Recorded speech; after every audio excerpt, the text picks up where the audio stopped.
Baada ya kuachana na Dimitar Pantev, kikosi chetu hivi sasa kitakuwa chini ya mwalimu Selemani Matola. Yeye ndiye ambaye ataongoza jahazi letu kwa mechi mbili ambazo ziko usoni mwetu hivi sasa.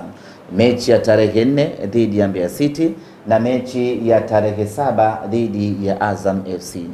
Tangu kikosi kimerejea kutoka Mali, tukaingia kambini, tumekuwa na program za maandalizi kuelekea mchezo wetu, na hii leo tarehe 3 tunafanya tena mazoezi ya mwisho chini ya mwalimu Selemani Matola kuelekea katika mchezo wetu dhidi ya Mbeya City.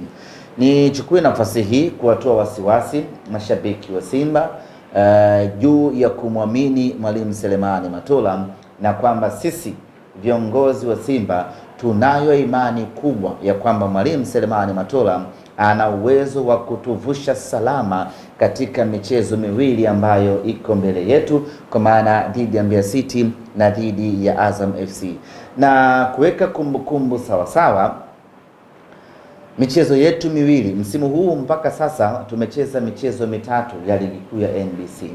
Katika hiyo michezo mitatu, michezo miwili imesimamiwa na kuongozwa na mwalimu Selemani Matola, na katika hiyo michezo miwili ambayo mwalimu Matola ametuongoza, yote miwili tumepata ushindi, dhidi ya Fountain Gate, dhidi ya Namungo, tena ushindi mnono wa magoli matatu kila mechi. Kwa hiyo hatuna wasiwasi, hatuna mashaka na wala hatuna pressure yoyote kuelekea michezo yetu miwili dhidi ya Mbeya City, dhidi ya Azam. Tuna imani kubwa ya 100% mwalimu Selemani Matola atatuvusha salama katika michezo hiyo na tutapata ushindi bila wasiwasi wa aina yoyote.